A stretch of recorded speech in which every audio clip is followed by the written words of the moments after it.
there's a very slight possibility it could be disaster and it could lead to really fucked up like fucking results. And you can take that fucking story and turn it into it's very likely that it's going to lead to those fucked up results. All right. Now on that same note, we're writing our petition now. By the way, on that same note, okay. Oh, where the fuck is he? Did I close him? No, I didn't close him. All right. I want you to hear something, okay? Or I'm only going to listen to a couple minutes of it. I got to put us on mute for a second, but I'm only going to put us on mute for a second so that you can hear this, Brian. Okay. Because this... I'm listening. Once I heard this, I was a fan and a follower of Alex Jones. And then this changed my whole outlook on him and changed how I view Alex Jones and how he presents stories. Not the information, because a lot of times he presents good information, but also it made me understand perspective and how sometimes you can put things in a certain context and really turn something that's an anthill into a mountain. You know what I'm saying? So, on that note, everybody, listen. Open your ears. Open your fucking ears out there. Open your fucking ears out there.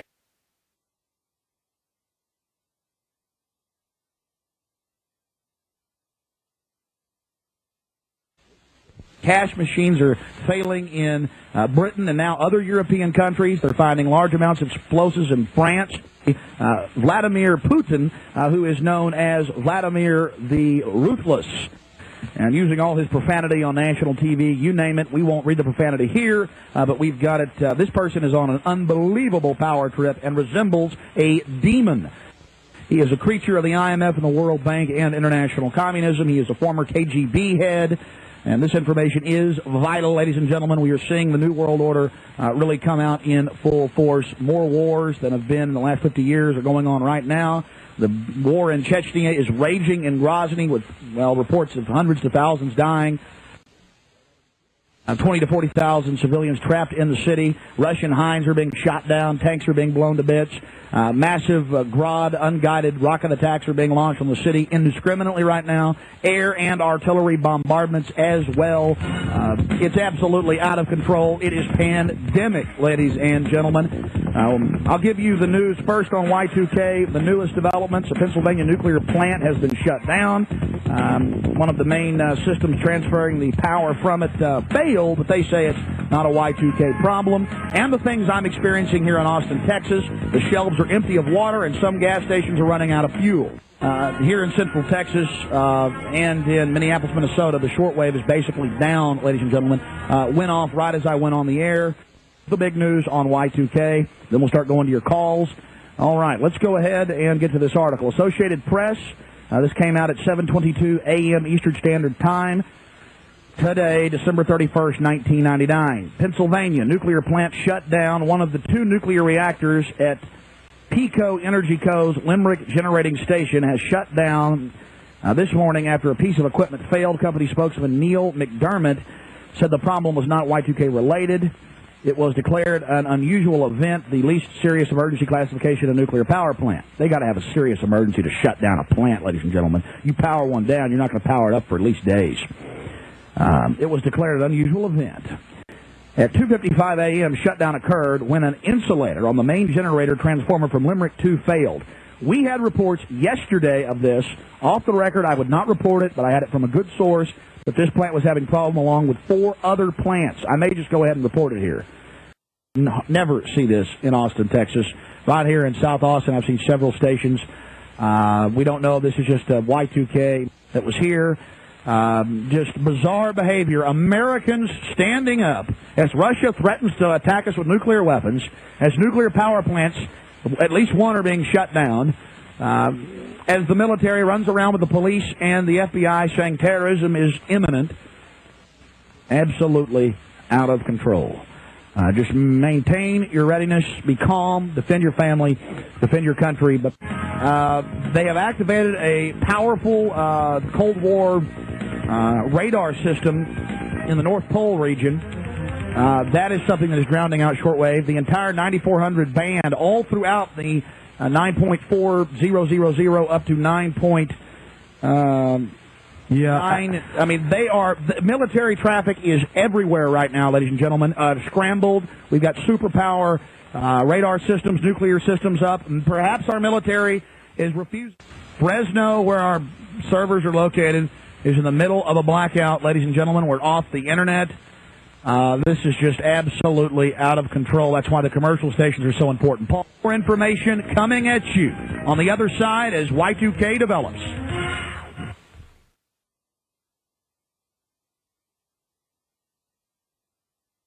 So, you see, after I saw that video, or after I heard his broadcast, I listened to the whole thing, too. Listened to maybe a good 3/4 of it.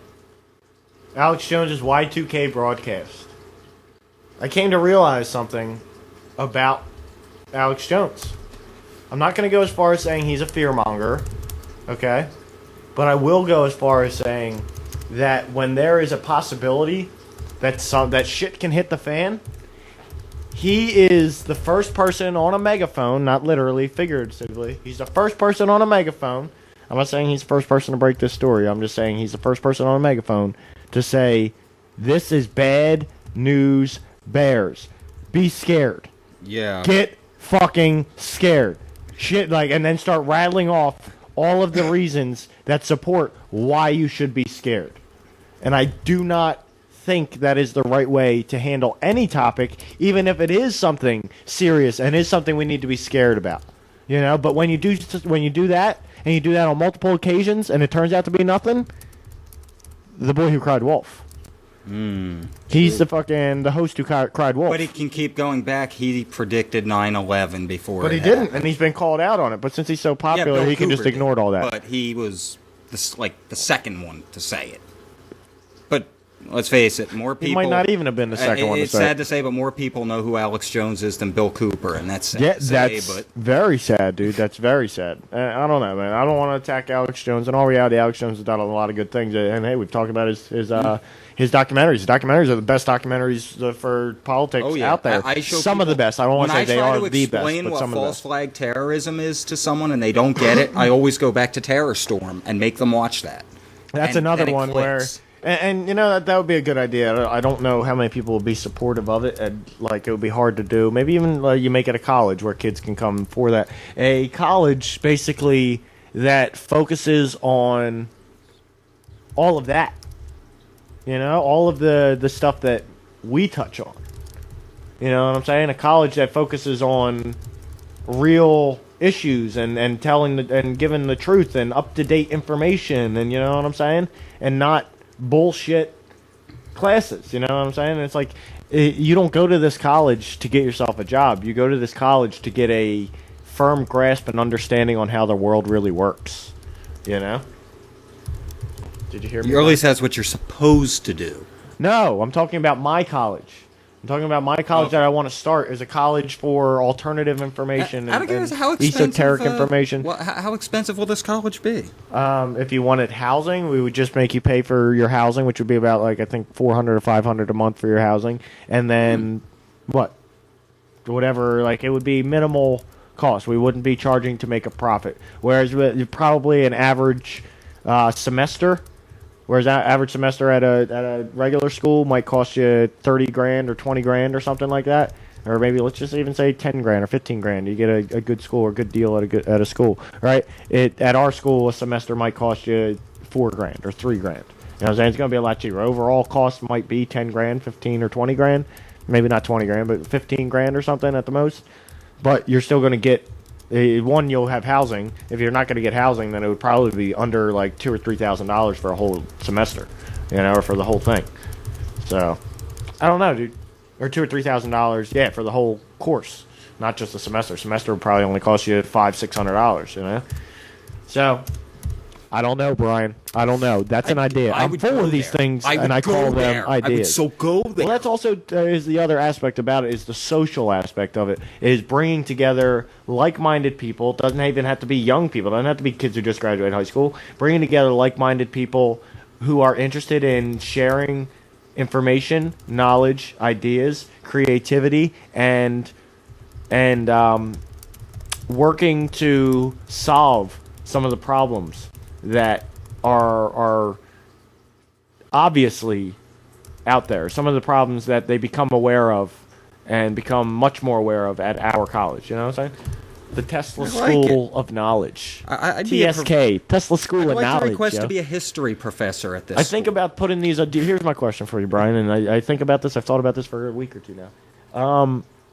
Do you think some of these fucking crazy off-the-wall ideas, if I put them on Kickstarter or GoFundMe or something like that, and I really, I just put a lot of detail into how I would make it work, do you think that people would support it? Do you think that people would fund it? It's I see possible. Kickstarters for things where I'm just like, some of my ideas, I could see people getting behind a lot more than that idea. But then again, I don't know how well I understand people. I think I understand people well, but sometimes I'm reminded I don't understand people because I'm not a regular person anymore. I was 10 years ago. I was just a regular person. I was like everybody else. You know, I could understand people because I was one of them. Now I've separated myself from people and the way that they think and priorities of regular people so I don't know, bro. All right, I wanted to read you something here, All right, so I want to touch on. All right, this reminds me of the dots on mailboxes. Do you remember dots on mailboxes?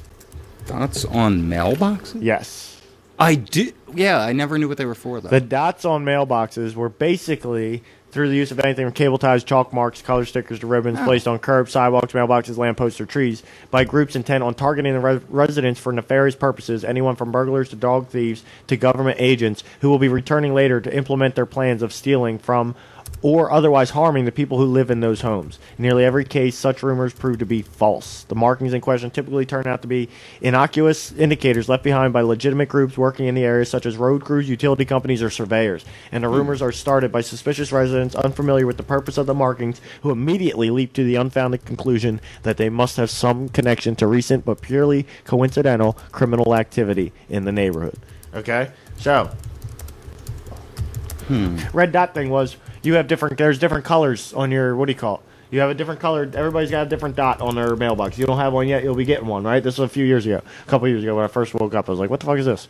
Right? But you got a dot on your mailbox. Depending on the color of your dot, depended on how you were going to be handled when the FEMA takeover happened and martial law was implemented, all right? Oh. And that's what these dots were, and that's what everybody was sure Really? these dots were. Not everybody. There's a lot of people saying that's what it was. Because I think we had a red one on our Cinnamon house. Hi, everyone. I've got an odd but very important question about these various mailbox stickers I see on not only my mailbox, but on the mailbox of people in my neighborhood and perhaps almost everywhere. They are all-around stickers. They're usually either as big as a $50 coins or as small as nickels or pennies. They are either made out of a thin reflective plastic or the smaller ones I've seen are just plain paper. Now, one of the odd and scary things I have heard about these stickers is that they have been placed there by people working in secret for not just the government, but for our upcoming one world government, and that the color of the stickers refer to the fate of each person when either the one world government or martial law gets established in our country. The red indicates that they will come after you and kill you immediately. The blue means they will take you to a concentration camp or a FEMA camp and torture you until you either obey or die. Yellow means that they think you will mostly follow them or be no threat to them, and they will just let you starve to death. Whereas pink means you're totally in obedience to them and will basically be their mind slave. Now, I personally am wondering if there's any truth to this. I saw this. I didn't get that email, but I saw the stuff on this, the speculation online about it. And I was just like, you got to be fucking kidding me, dude. You have got to be kidding me. Really? Really? At first I saw it and I was like, oh my god, this is crazy. I was seeing dots on mailboxes some places, and I was like, this is like some crazy shit. And then nothing happened, Brian. Nothing happened. More dots showed up on some people's mailboxes. The other ones got taken off or got worn away by the weather. There was no upcoming martial law or one world takeover, okay? Or no recent or upcoming as far as like where the dots would need to be used. Are you capable of being used, right? All right. So, you brought up your map, right? This all stems from a map that was released or found, right? What am I showing you here right now, Brian? Maps. This is the official FEMA map. Official FEMA regions, okay? Now, we've been told, I've seen this map used, not this particular map, but the map of the FEMA regions, used to be told to us, or told to American citizens, that these are the FEMA regions, and when martial law is enacted, to transport. You will more than likely not be able to transport between these regions, but there will be FEMA hubs set up within these regions. Ours where is Fort Dix, McGuire. Okay, exactly. All right, FEMA hubs are set up. But we've been told that martial law will institute that these are the new states, and that these areas. They don't want to call them states. I know they don't want to call them states. Exactly. So you know all of that. Okay, but it's yet to be used. I've seen things saying that they were going to be not cordoned off, not like you wouldn't be able to transfer between them, but the lines would be much more. Mm-hmm. They would basically start utilizing the different FEMA areas and setting them up for the upcoming martial law. And when martial law is enacted, it's very easy because you've already let's look at how it. these regions flow on this map here. You got California, Nevada, Utah, Texas, Arizona. So if you look at regions, let me try to remember Roman numerals here. Okay. FEMA regions 9, 6, and 4 pretty much comprise the area of Operation Jade Helm. Okay. 9, 6, and 4. Okay. Sounds good. But what I'm saying is I've seen this map used to say martial law. Do you see this map? Martial law is on its way. Get out now. You know what I'm saying? And that I've seen that probably about 2.5 years ago. Well, you can also look at the map of the NAFTA superhighway that was in the free trade agreement that they say doesn't exist. And when they put it up and say, look, this is what conspiracy theories are using, it's their own map from their own maps document. Are tricky, but you can use a map to show the Keystone XL pipeline and its proposed path across the United States. Or you can look at another map, the same map, not the same map, but a map of the United States showing I believe it's like 150 or 170 something. I don't know. It could be a lot more oil pipelines that have already been installed in the United States. So one more oil pipeline for what? Oh, because it's not delivering oil to the United States and it's not for our use. So why are we going to transport across the United States? It's like take your freaking your what do you call it? Your rebel flag and shove it up your ass. That's what I say, okay? Take your rebel flag and your pickup and your Budweiser and shove it up your ass. All right, so that's basically what I wanted to touch on that. Here's another map. All right, Brian? Okay. What you got? I've seen this map, right? What the hell is this? Hold on, let me find the one I'm looking for. I thought you were about to pull me up the map from the Hunger Games. I was about to smack you. Nope. You know, it's funny, if you look at the map from the Hunger Games of where the 12 districts supposedly are, that lines up very close to the 12 FEMA regions. Nice. If you put the two right next to each other, it's hilarious. By the way, our petition is, I'm done typing it. I have not hit the publish button yet. I would like to read it to our viewers. It's, we petition the Obama administration to, you can't change that part of it, but make the book War is a Racket mandatory reading for all high school students before graduation. That's the title. Okay. We, the undersigned, do hereby respectfully request that the book War is a Racket by retired United States Marine Corps Major General Smedley Butler, required reading material for all high school seniors / 12th graders in the United States, actually parentheses, not slash, including at least one day of classroom discussion on what they just read, teaching them how the world really works, and a test / quiz to ensure they understand the content before they are eligible to graduate and enter their adulthood life. Graduating students would then be able to better serve their country and world by knowing how the world of politics, economics, warfare, and trade actually functions, allowing them a better opportunity to choose their college courses and become productive citizens. Hey, I like it. You like that? You're a pretty fart smeller, Brian. You're a pretty fart smeller.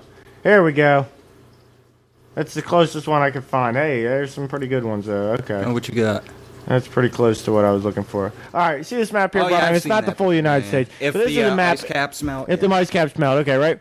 I've seen this map used, okay, and this is just to put into context that maps can be used for so many different purposes and to really work you up, right? I've seen this map used to explain. I've also seen this map where there's an island out off the coast of Georgia that somehow forms, right? But I've seen this map, and that's Atlantis. That's what I thought it was. I've seen this map used to explain before 2012 that after 2012, the global flooding and catastrophes that were going to happen, right? Because a lot of people believe that there was a shit hits the fan type of thing for 2012, right? The global catastrophes, after global catastrophes that would happen, this was very close to what the United States would look like. The Florida would be gone, half of Georgia would be gone, half of South Carolina, North Carolina, you know what I'm saying? They would be gone, right? But that worked. Seeing that, it didn't make me believe, it didn't reinforce my belief that that was going to happen anymore, but it reinforced my belief how scary it was that that was going to happen. But my main point is that you could take this map. Say this map had never been really released to the public, and the United States just kept it as their own kind of like information just to make sure. I know it's not exactly the same thing, but the United States kept it for their own thing. NASA had a copy of this, right? And all of a sudden, somehow it got leaked out, and a story was made to say that this is the prediction for next year or the next 5 years, what the United States is going to look like because of an asteroid that we know is going to be hitting in the Pacific Ocean. We have a very clear idea, like everybody thinks we're not accurate on predicting where asteroids will land. Well, we really are, and we know it's going to land in the Pacific Ocean, and all that comes out, and there's a big hoopla about it. From my perspective, you're trying to debunk the map. The map, they admit, is from the actual training manual plan thing. They admit that the map is part of it. The map's legit for Jade Helm. Had the map not actually came out, right, Brian? Yes. Had the map not actually been released or leaked, okay? This training exercise would have gone off, I don't want to say unlike or just like any other training exercise, just because of the scale. The scale is much bigger than any other training exercise that I've heard of, right? But, in my opinion, the training exercise would have went off without a hitch. There might have been some news about it the day before because of the gathering of the military and everybody like getting into positions and getting where they need to be for the drills, right? But I think, if anything, there might have been local news stations touching on it. But since the first report, that map came out and the first report was on this drill, the drill part's correct. The drill part's 110% true. The fear part of what this could do and how this could really turn bad, and there's more states adding on to it, and this really looks like it might be martial law, or this really looks like something fucked up's about to happen, maybe even a false flag or something like that. All of that added on to it is creating that, mixed with the truth that this drill is actually happening. Those are lumped together as the main story of what's going on right here. Whereas, had that map not come out and not been leaked and that person didn't put out that report, there might have been news reports in the local areas around where it was going to happen in Florida that there were some citizens upset about it and this and that. But other than that, it probably would have went off without a hitch. You know, you would have seen a few news reports. Yeah, the thing that really got people stirred up was the listing of Utah and Texas. But what I'm saying is, it would have went off without a hitch. Even if there was a false flag, it would have went off without a hitch as far as there wouldn't have been this hoopla beforehand. Yes. So if this is real, we lucked the fuck out. We lucked the fuck out because we got a heads up. If this isn't real, this is some big fear-mongering. I'm sorry, but it is. Yeah. Because I hate when somebody takes the possibilities of what could happen and turns it into what's going to happen, and you need to start preparing for that. Because I think my personal thing is, leading up to 2012, there was many people, I was skeptical, but there were too many rich people spending a lot of money to protect themselves and build themselves underground bunkers and shit like that. I was like, something just tells me that too many people take this serious. Too many people with money, and if you have a lot of money, there's a chance you're intelligent. Because you need to be somewhat intelligent to make a lot of money. That's not always true, but that's kind of the way I looked at it. So leading up to 2012, right, I was like, I need to start preparing. I need to be prepared for this. You know what I'm saying? Like, this is something that I need to really prepare for. It's not guaranteed to happen, but it's possible. So that means I need to prepare for it, right? Mm-hmm. When 2012 came and went, I was grateful. Not that it didn't happen. I was grateful. Well, I guess I was grateful that nothing happened. I was grateful it didn't happen. Shit. I was more grateful that I had learned the skill of survival, and I had gotten myself a bug out bag and gotten myself prepared Not fully prepared, but prepared enough.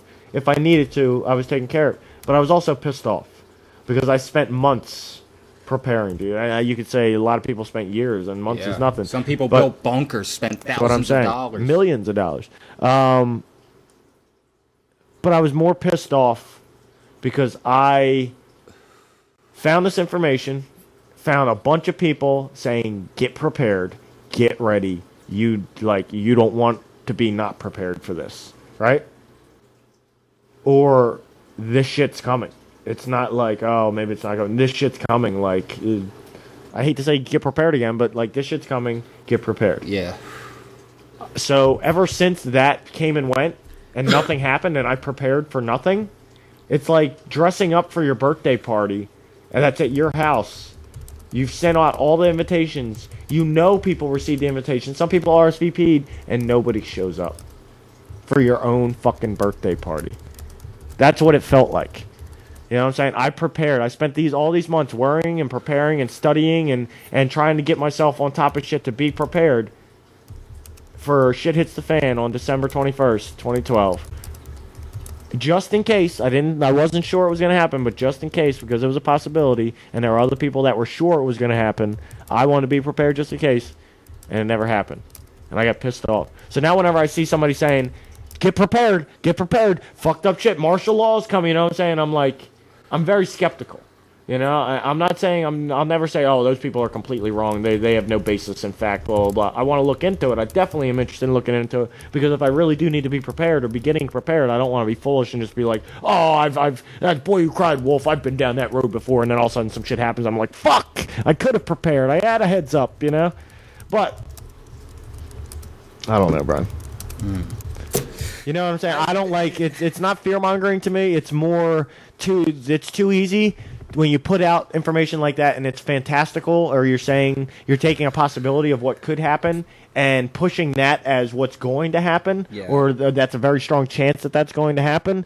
You get a lot of people who are not intelligent enough to really pull themselves away from that or see the truth, what is the truth and what is not, and they start quitting their job. That's where I started with all this. I just told people to quit their job, and I was like, wait, I can't tell people to quit their job. Well, if they really believe it's true, they probably should quit their job, right? If it's really going to happen, all of us should probably quit our job and start fucking hiking for the border. Though. You should milk them for every piece of fiat paper you can. But you also need to get out right away. You just read the thing that said, get out of America now. The time is now to get out of America. If you're getting out, get out now, right? So quitting your job is the right thing to do if you really believe it's going to happen, but what if it doesn't happen and you quit your job? And you move out of America? And not even move out of America. You quit your job and you're really trying, you're getting prepared. You start hiking, you know what I'm saying? You get yourself up to Maine or upstate New York, and you're hiking through the woods, but you're taking your time and trying to keep an eye or keeping a ham radio or radio to try and know what's going on, to wait for martial laws coming, so you know you got to book it for the border. But if it never happens and all you hear on the ham radio for the next week, as you slowly make your way towards the border, that nothing's happening, you slow down more and more and keep waiting for it to happen until it doesn't, and you head back, you know what I'm saying? But if somebody quits their job and they're up in the woods and they're waiting for this martial law to happen, and then it never happens, I'm sorry, but rightfully so, some people are going to be pissed off at the fucking people that were pushing it like, oh my God, this is going to happen, oh my God, this is really bad. It could happen. I want people to be a little more rational, a little more down to earth, that it could happen. Look into it yourself. If from the details you gather, don't ever take somebody else's words, from the details you gather, if you believe that it's going to happen, don't talk about it. Like, oh, this needs to be talked. No. Something that serious, you prepare. 2012. I wasn't talking about it. I didn't really want to talk about it like that with people. Sometimes I had an interesting conversation here and there. I never really believed that was going to happen. Same deal. But you know what? The fact that I was preparing a little bit But the movie I thought was cool. No, but the fact that I was preparing for it a little bit. I didn't. I didn't talk to anybody about it, right? But the fact that I was preparing for it a little bit, I was ready for it if it happened. I don't even know what the fuck I was going to say. You brought up 2012, the movie, and I started thinking of that. I hate that fucking movie. No, but the fact that I was preparing for it, man, fucking, that, it kind of pissed me off when nothing happened. But I didn't really talk about it. And it's just like, same with this, is if you really believe it's going to happen, you don't have to talk about it. You need to do something about it. Protect yourself. When it comes down to it, you need to take care of self-survival. You have to have a survival instinct. You can tell as many people as you want about it, but there's a possibility that's not going to save one of those people's lives, and it's not going to save your life. So the only chance you really have of saving anybody's life is your own, and you need to protect yourself. And once you're prepared and you're set up and you know if shit hits the fan, you're ready to fucking go, you're ready to bug the fuck out, then start telling people about it. Then if you want to fucking, you know what I'm saying? Because you're prepared. There's nothing else that you need to really be worrying about. You're ready if it happens. You know what I'm saying? Then tell people about it. But don't waste time and energy on talking about it and telling people about it when it's not even really fucking, it's only a slight possibility. If you believe that slight possibility is a much higher possibility, prepare yourself. If you don't, I would just say fucking let it go and keep an eye on it. If it gets worse, then you make the decision whether or not you need to prepare or not. But I don't like seeing talk and no action. You gotta take action. If you believe something's gonna happen and it's gonna end up being the death of you or the imprisonment of you or something like that, you need to fucking take action. Why do you think fucking people sometimes when they get pulled over and they got fucking 3 warrants on them, they fucking slam on the gas pedal? Hey, I don't agree with it because you're putting other people's lives in danger. But they take fucking action because they're not trying to go back to jail. They're seeing what's going to fucking happen. All right, whitehouse.org. You need to chill the fuck out. You're not paying attention to me. Petition is up. I am paying attention to you. Petition is up. It is shared on my Facebook page if you would like to share it to yours, and we will post it to the 3NN page as well. All right, so I wanted to give my perspective, and this is not my perspective. I am curious of you. This is not technically my perspective, but this is something I found very interesting before the show and was like, I'm reading this on the show because it kind of seems like the perspective I want to take on this. Not the perspective I'm forced to take. Real quick, if or the cares, true perspective. I don't know what the true perspective is. If anyone cares, there's also a petition on whitehouse.gov. Cease and desist plans to conduct U.S. military psychological operations exercise upon the American people, Jade Helm. Okay. If you want to sign that one. Okay. All right. On the notes of Jade Helm, okay? Jade Helm, the pretend invasion of Texas that's driving the web crazy. I'm usually on top of my web shit. I don't know how I didn't see this. All right, ready. Whoa, ready, Brian. Ready. Okay. This is on Gawker.com if anybody wants to check it out. Gawker. From July 15th to September 15th, over 1,000 armed American soldiers will maneuver throughout the southwest United States as part of a vast operation with a single motto: master the human domain. Yeah, that's on their patch. Internet conspiracy theorists wait their whole lives for a moment this rich. Exactly. Pull yourself from the conspiracy theorist mindset. I know you don't fully consider yourself a conspiracy theorist, but pull yourself out of that sometimes and realize when you might be being the prototypical conspiracy theorist and not the intelligent, rational thinker. You know what I'm saying? Who researches stuff themselves and you know what I'm saying? Like, sometimes you got to pull yourself out of that to really understand when you're going on somebody else's word or you're going on your own research. Because a lot of times your own research is just somebody else's word. True. You got to understand what your research is and what you've been looking at and really understand, is this somebody trying to work me up? Is this other people getting worked up so they're trying to get other people worked up with them and there's really nothing to get worked up about. They're just prone to get worked up. Okay. Jade Helm 15, Jazzy Jade Helm 15, is a real military exercise cooked up by the United States Army Special Operations Command. Okay, so it's not DOD, it's United, which I believe is a division of DOD, or at least under the umbrella of DOD. I know it's under JSOC, which I assume is under DOD. Okay. It's also, if you ask a certain cohort of internet dweller who thinks each day will be the one when Barack Obama personally carries away his guns, the first phase of martial law in America. Yeah? When I was first forwarded this slideshow, apparently a preliminary briefing on Jade Helm marked for official use only. The conspiracy theorists were the only ones talking about the exercise. AllNewsPipeline.com considers this the beginning of the end. Okay, with September of 2015 consistently being warned of as a potential time frame for the global collapse in World War III, which I haven't heard that, but that could be true. Are these exercises more proof that something huge will happen near that date, or just more ongoing drills as posse comitatus no longer applies upon us, upon American soil, and America turns into a no longer invisible dictatorship? Now, the posse comitatus thing is no longer applies on American soil. That I can agree with, and that's what this drill could just be, a blatant show that Posse Comitatus ain't no fucking thing no more. They don't care. All right, ready? The site adds that FEMA-operated death domes are already being erected across Texas to prepare for civilian abductions during Jade Helm. InfoWars, the New York Times of right-wing paranoia, notes that although nations can benefit from joint drills, the exercises also serve to blur the lines of national sovereignty, slowly leading to the formation of a North American Union. FreedomOutpost.com is equally suspicious. For years now, our veterans, Christians, patriots, gun owners, constitutionalists, pro-life advocates, small government supporters, small business real journalists in the press, anti-corruption activists, anti-UN Agenda 21 advocates, anti-global warming supporters, anti-war patriots, anti-criminal immigration supporters have all been targeted by this administration as enemies of the United States. Even within government documents, are we supposed to trust that they have pure intentions now? I kind of agree with that. I definitely can agree with that fucking statement. What? Right there. Oh, yeah, you're agreeing with what they were saying. Yeah. Like that, but here you go. For some reason, I'm not allowed to post this petition link to the 3NN page. Yeah. It let me share it on my own, but not on 3NN. That's interesting. Yeah, I don't know, Brian. I don't know. If you want, I'll find it and I'll see if I can post it. Sorry, your wall post cannot be added at this time. Yeah, no problem. I get that sometimes with some things I try and post. Not some pages I try and post. That's a whole other thing. But some things I try and post. Okay, you ready?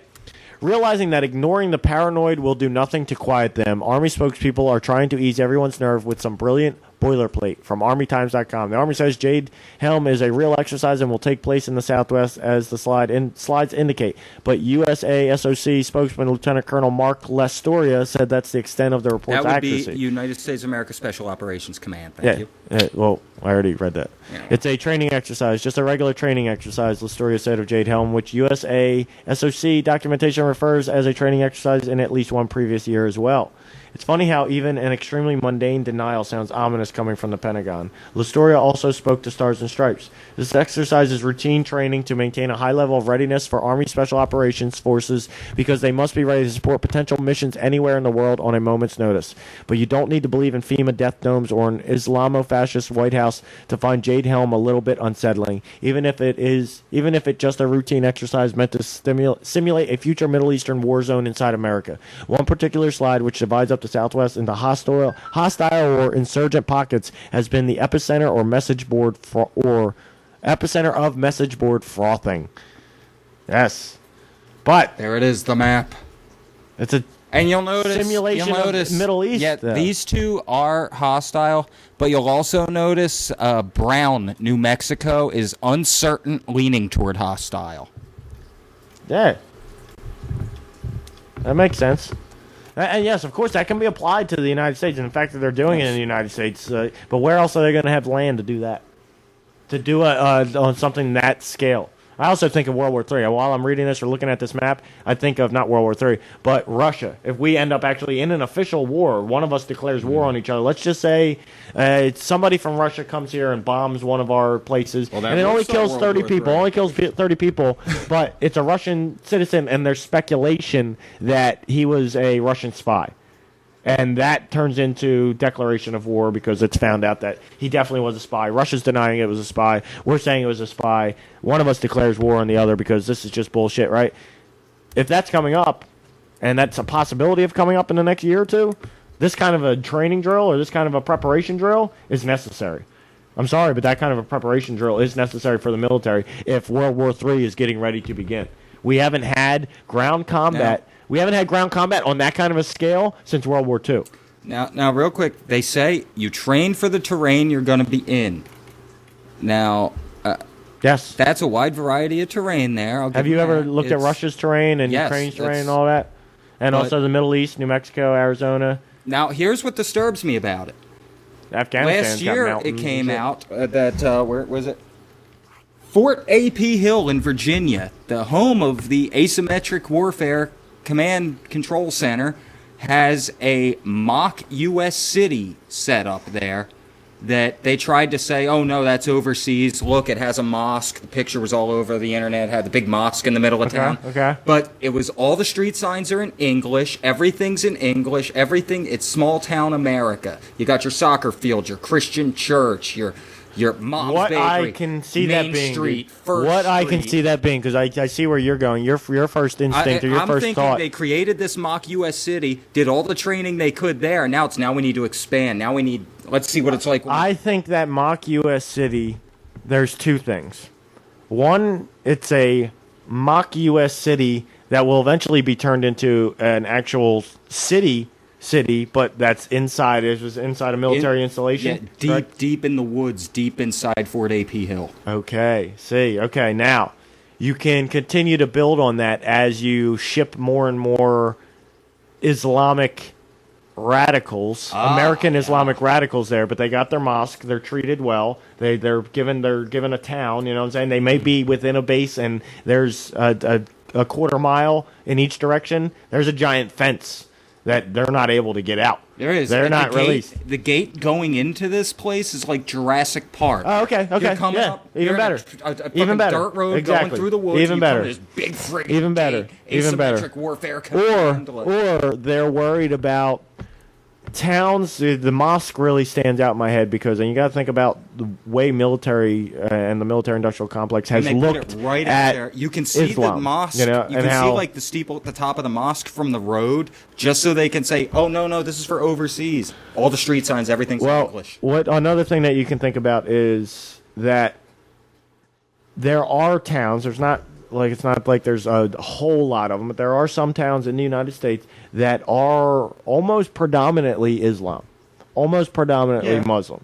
There's communities and towns. You get that with every race and religion. You get that with every race and religion in the United States. Hence freedom of religion. One of the most beautiful parts about the United States. I think that could be from concern. I'm not saying I'm right. It's just my speculation on it. That could be from concern that one of these towns is infiltrated by ISIS or some Islamic radical organization, or isn't even infiltrated, is infiltrated through media or social media, and a small group turns the town into ISIS America. You know what I'm saying? Yeah. And you need to prepare for how to handle that town, how to quarantine the town off, and how to handle that town, and handle when everybody heads to the mosque, how to move in and turn that little section of town around the mosque, because the mosque was in the center of the town, right? Yeah. That little section around the mosque, how to close off all 4 blocks around that mosque, or all 10 blocks, whatever it is, around that mosque, seal it off so nobody exits that area.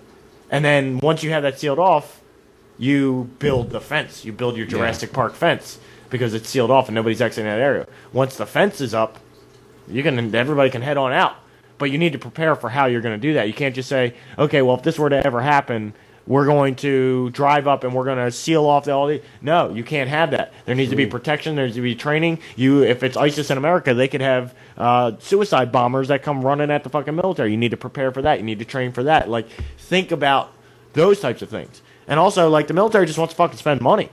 Yeah, you know that. Yeah, if they can build a town. Let's build our they own can town city. and prepare for something that has a 1.5% chance possibility of happening in the next 10 years. Well, for all we know, they'll fucking spend $1 billion. For all we to know, build that could town. have been for World War Z zombie training. That could be fucking Miller Lite's got. There's I don't know, one of the Budweiser. Somebody's got fucking Anytown USA or whatever. Oh, yeah. That could be fucking Military Town USA for all we know. Military Town know? USA. Or military could be building a fucking Islamic theme park to try and lure in ISIS people and then fucking trap them, or kill them or assassinate them. I don't know. All right. That's a little off the wall. That's way off the wall. But continue. Another slide notes that Jade Helm participants will be blending in with locals wearing civilian attire, while others will appear armed. What to expect? Increased military presence. That worries Brian. That doesn't worry me. Honestly, it does not worry me. Because we already have that. If we didn't already have it, I think it would worry me a lot more. But we have informants that work for the FBI, that work for the police. We have a whole bunch of fucking, a whole bunch of government people that walk around and with us and are part of the population. What else? Oh, come on. What is it? There's another group of people. There's undercover officers, you know what I'm saying? Like, agent provocateurs. How did I forget agent provocateurs? You got agent provocateurs at, like, every big thing. So, of course, you're going to have agent provocateurs in civilian attire, you know? And some of these, who knows if they're with the government or not, you know? Who knows if they're with the military.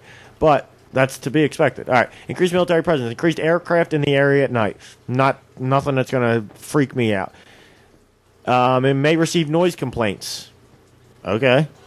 Some individuals may conduct suspicious activities designed to prepare them for complex environments overseas. Okay, so one night you might look out your window and, yeah, honestly, it could be scary. It could be like, holy fuck, what is going on here? I don't feel comfortable with this. You might look out your window and you see 3 Marine Corps soldiers all dressed up in their, like, blacked out, like, what's it called? Splinter Cell, right? Yeah. Blacked out completely like Splinter Cell with their night gear and shit on, their night vision on, crawling down your street on their fucking arms. Crawling down the street and fucking, with their fucking guns out. Crawling down the street with guns out like they're fucking getting ready to creep up onto somebody or something. And then a block down the street you see 3 civilians walking towards them. And you're like, holy fuck, but that's all just part of the training scenario.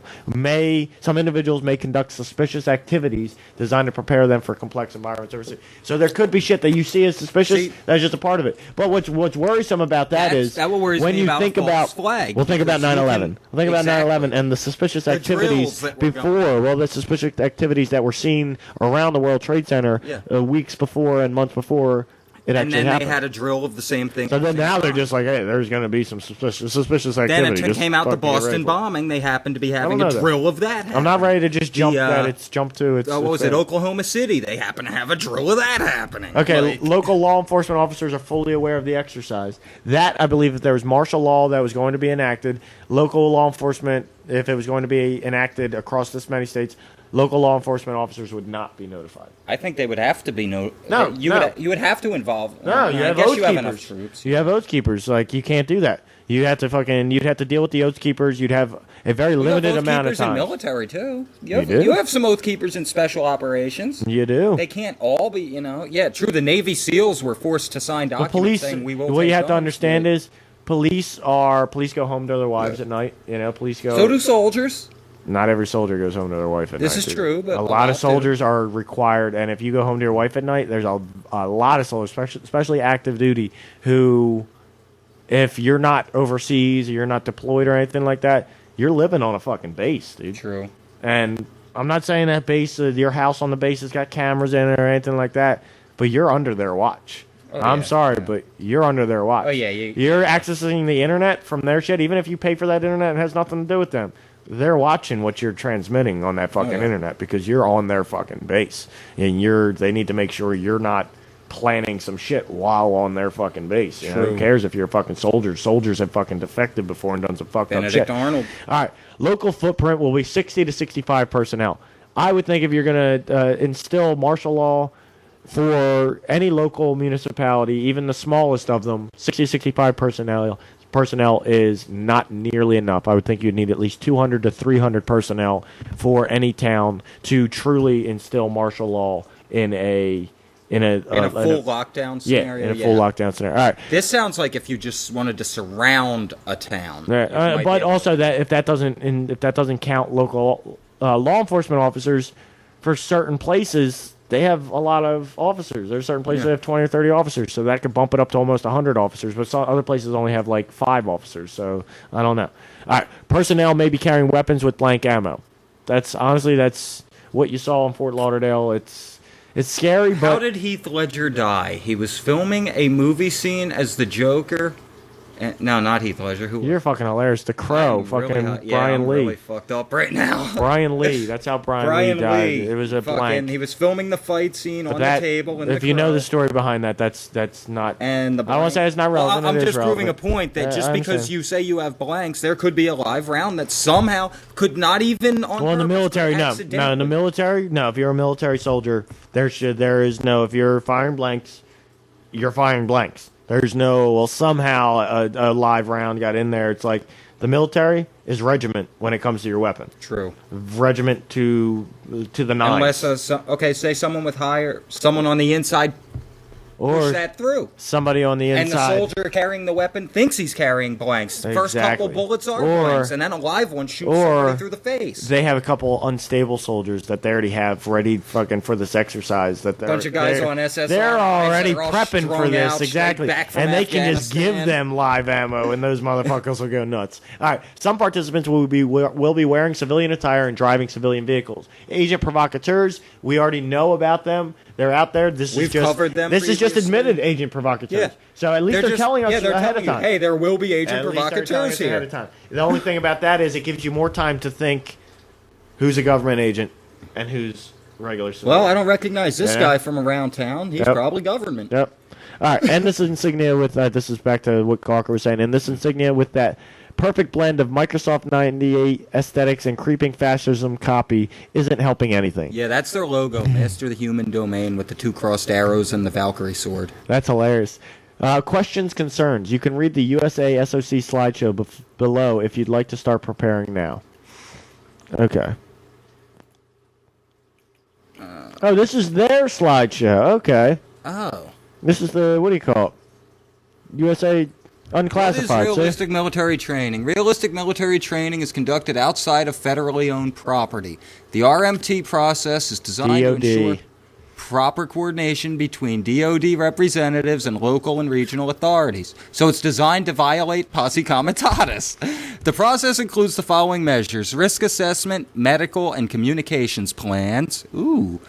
What's MOU, MOA, and licensing agreements, That's training areas, staging areas, role players, legal review, ID of training, staging areas, role players, airfield drop zones, and landing zone surveys, letters of invitations obtained from local officials, i.e. mayor, county commission, coordination with local, state, and federal law enforcement. Talk to your motherfucking, hold on. Bam! Training to violate posse comitatus. Hold on. Everybody down there needs to be talking to their fucking representatives and their county commission or their mayor, because your mayor invited these motherfuckers in. Because look, letters of invitations obtained from local officials, mayor, county commission, governor, whoever governors allowed this. Because it's not like, and I guarantee you there's some sort of 1033 kickback for your police station, or maybe even a little tax break or something. I don't know. All right, public affairs review. Okay. What challenging 8-week joint military and interagency unconventional warfare exercise conducted throughout Texas, New Mexico, Arizona, California, Nevada, Utah, and Colorado. And more states have been added. All right, so we already did that. Who and where? Participants. All right, we went through that. We already went through that. Why Texas? Yeah, go. I want to hear that. Why Texas? The United States Special Operations Command has conducted numerous exercises in Texas because Texans are historically supportive of efforts to prepare our soldiers, airmen, Marines, and sailors to fight the enemies of the United States. To hone advanced skills, the military and interagency require large areas of undeveloped land with low population densities with access to towns. The proposed areas offer the conditions conducive to quality training because of real obstacles to challenge joint and IA personnel during planning and execution of their tasks. These challenges include operating outside the normal support mechanisms, adapting to unfamiliar terrain, social and economic conditions, operating in and around communities where anything out the ordinary will be spotted and reported. Locals are the first to notice something out of place. True. The opportunity to work with civilians to gain their trust and an understanding of the issues. To gain their trust. Yeah. So it is a psyop. No. The opportunity to work with civilians to gain their trust and an understanding of the issues. What did we say at the beginning? We want you to think outside the box today. But I don't know. Let's think outside the box. But hold on. I don't know if this is working, what this sounds like to me, okay? This is working with civilians, okay? The opportunity to work with civilians to gain their trust and an understanding of the issues. This implies to me that the military feels that there's a lack of trust in soldiers and military. Even though American Sniper, everybody love American Sniper. Biggest piece of propaganda. What do you call it? What I'm taking out of this, they're going in and training in different, what are they? Different environments, right? They're going in and training in different environments, and they need to be remote environments with open land and things like that, so they can really do and massive training that could exercises apply on to, massive pieces that could be of land. Middle East or Russia. Exactly. But they need towns. You know what I'm Where saying? They people could go would recognize them, yeah. Let's just say they could go probably like northern. I don't know if northern Canada would let them, but they could also go to like Alaska and do some stuff in Alaska. But it's like it's a little more remote there. Yeah. They're doing these things around towns, and with like there's large areas of land, but there's towns nearby, so that the soldiers have somewhere to interact. It's one to socialize. Everywhere. You know what I'm saying? They have somewhere to eat outside of the military or outside of whatever the military is providing them there. They have an opportunity to do normal stuff and interact with the civilians instead of being out in a desert sitting somewhere and having nobody to talk to. I think WhiteHouse.gov just gave me a virus or something. Might have, dude. That's why I don't fuck with it. It gave me some adware, but it's successfully been removed. So I don't fuck with that shit, dude. You poke their buttons, they'll push yours. Somebody probably read that petition. It's like, oh, fuck no, we can't have this. All right, what's our crust? We already read that. Safety measures. Wait, what was it? Wait, I don't hold on, scroll back up. You're going too fast. Let's see what it says. I am going too fast. All right, safety for civilians and exercise participants is our number one priority. Oh. Safety for civilians and exercise participants. Daily communications between DOD and LEA. You would hope so. Medics located with each element. Wait, hold on. Time out. I'm going to jump down to the fifth one. Clear marking of exercise participants. Now, clear marking, didn't they just say earlier they're trying to operate covertly without people recognizing them? Doesn't that immediately... Did you not finish reading the whole Use of sentence? keywords to determine exercise participation, but clear marking and keywords are two different things. Clear marking means they're wearing something like that. I believe they just made that the same thing. Why they said clear marking of exercise participants / use of keywords to determine exercise participation is because civilians, like you're just saying right now, they're going to have people dressed up as civilians. Yeah. So to cover the people that aren't dressed up as civilians and are dressed up as military, clear marking of exercise participants / the people that aren't dressed up as military and are dressed up as civilians, use of keywords to determine exercise participation. Okay. Which means if there's a civilian, there's a keyword that you yell to that civilian. If they're part of the exercise, they yell the keyword back. Okay. You know what I'm saying? Whereas if they're a civilian and they're not part of the exercise, you yell that keyword at them, they have no idea. They look at you like you're speaking Chinese. So it's kind of like when you have two different units who run into each other in the field. Identify, friendly. Exactly. Gotcha. Kind of that thing. Whereas like they run up on you and they say, identify. And you're like, dude, I'm just going to the store, man. Exactly. But you're walking into their exercise, right? Yeah. And they say, identify. And you're like, I'm just going to the store, man. That's when they come rushing up to you. They slam you on the ground. They put fucking zip ties behind your bed. They put zip ties on you, and they drag you away to get you out of their training exercise. Whereas they run up on you and they say, identify, and you yell at that keyword. They're like, okay, continue. You know what I'm saying? Yeah. It's kind of like the keyword to get into the fucking secret room in the club or some shit, you know? So maybe that's why. I could be completely wrong on that. I'm not saying I'm right. That's what I took out of that. All right. Well, it says coordination with local residents, verbal and written. Maybe they're going to give the residents a keyword. Well, daily communications between DOD and law enforcement agencies, okay? Coordination with life flight and local medical facilities. Exercise support team with communications. Medics at each element. That's important. Yeah. Clear marking of exercise participants. Use of keywords to determine exercise participation, like we just said. Thorough risk mitigation assessment.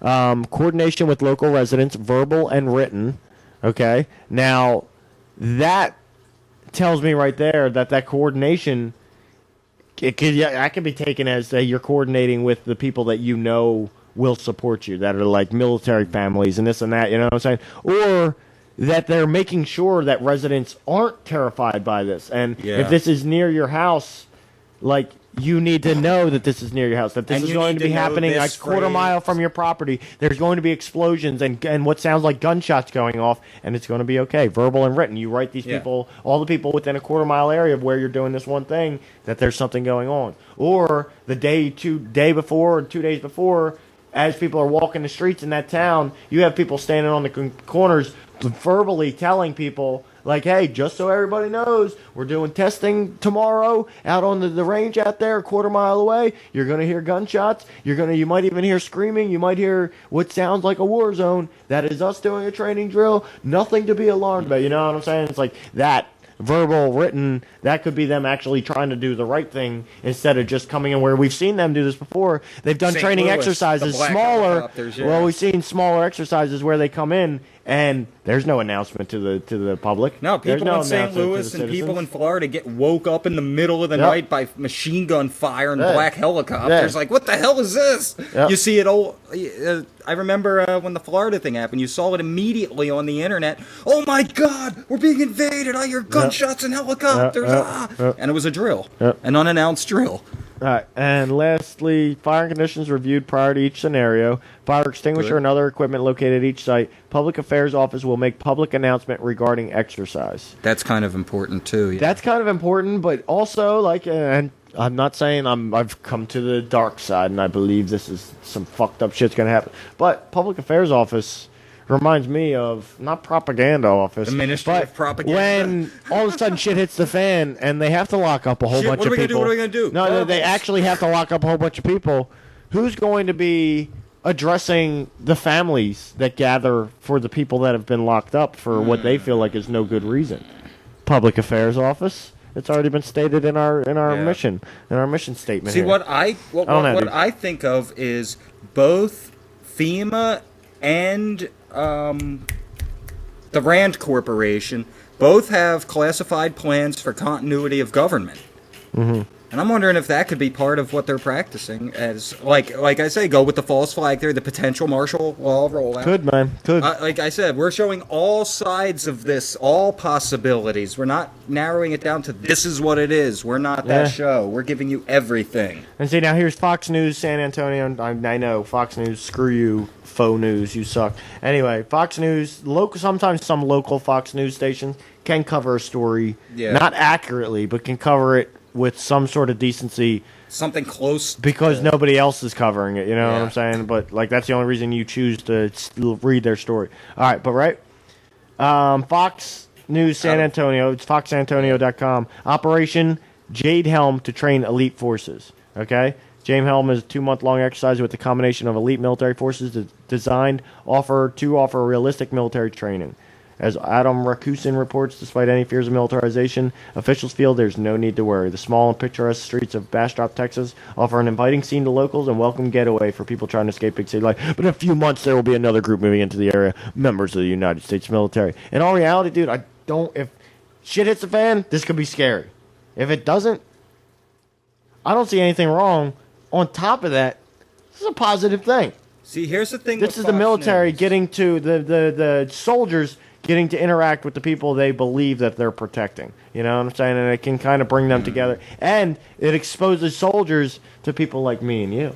True. Come to our town, and you might just run into somebody like me and you, and it's like, hey, buddy, I got a book for you. Have you heard of War's a Racket? Here, you want a copy of War's a Racket? You'd be really interested in this book. Oh, that could be a good thing. You never know, Brian. You never know. Look at the positive side of things sometimes. See, I'd be that smart ass. I'd go walking down the street, see the soldiers standing there chilling on the corner.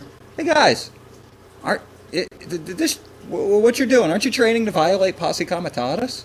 Do you know what posse comitatus is? Have you ever heard that phrase? Because I still go back. But then you're just gonna, but see, then you'll either get ignored or they'll get angry with you until you need to get the fuck away from them. True. Whereas if you come up to them and you're friendly with them and you don't say, you're doing something wrong, you're violating this and that, you just say, hey, you're with the military? Oh, hey, cool. Hey, I got a book about the military. You interested in this? You know what I'm saying? Be completely friendly. Whereas I got a book about the military. It's called Behold a Pale Horse. When you say, hey, you know about posse comitatus? They probably heard that 4 or 5 times already that day. You know what I'm saying? So it's like, they're just gonna be aggravated. 1776 will commence again. Yep. But they would just be aggravated with you, and they'd just be like, get this guy the fuck away from him. Whereas if you come up, there's a chance even if you come up friendly, they're not gonna want nothing to do with you. But there's also a chance that you come up friendly, they're gonna be willing to talk to you because you're just another part of their day. Oh, it's said part of the op is to try to earn the trust of the people. Yeah. So, and maybe that's...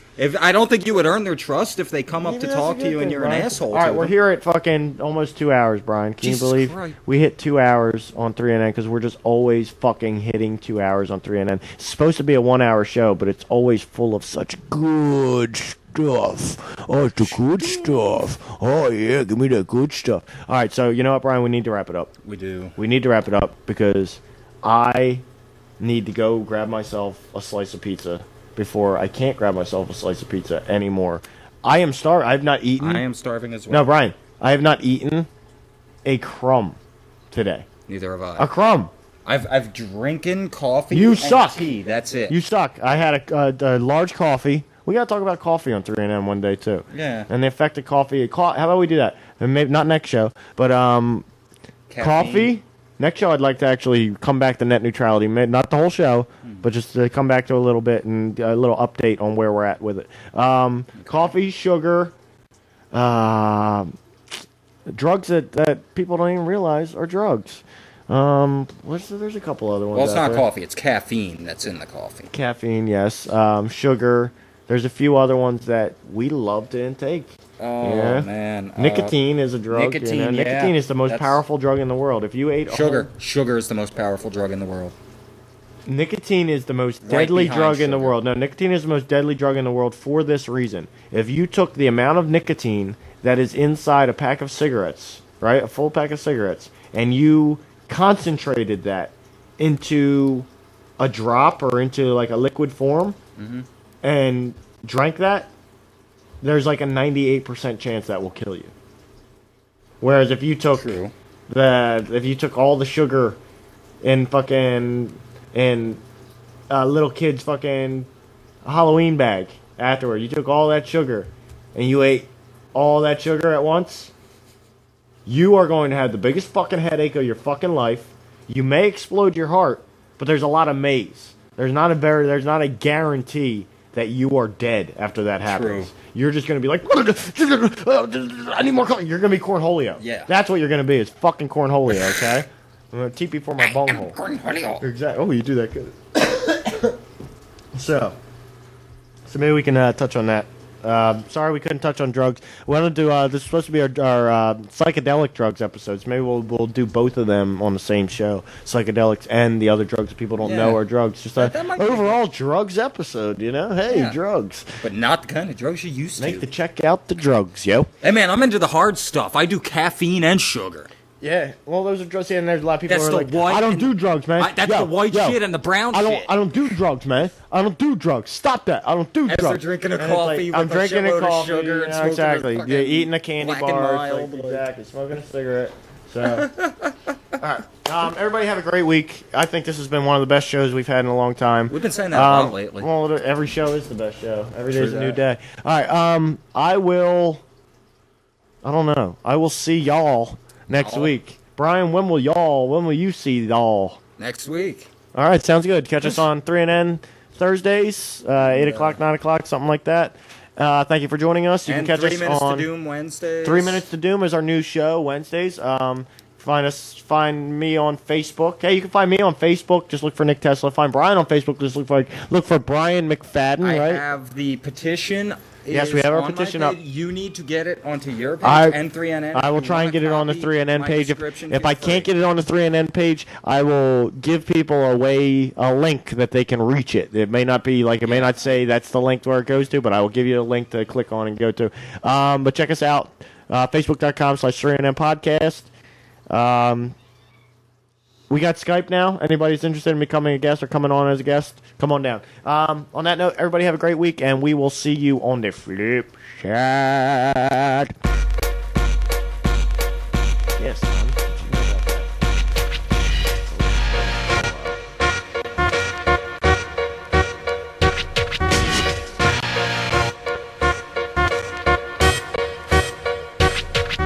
My bum is on your lips, my bum is on your lips. And if you don't like it, you can suck my dick. I used to dress like Superman, go downtown, run around like an asshole, fucking around. I met a man on the street, he was 60 years old. He wanted to fight, so he punched me in the nose. Cause I asked him where he's going, he said none of your business. Snapped my mic in two, I said what is this? My bum is on your lips, my bum is on your lips. I humped a dead moose on MTV for kicks to make people freak out. Suckers react, Eminem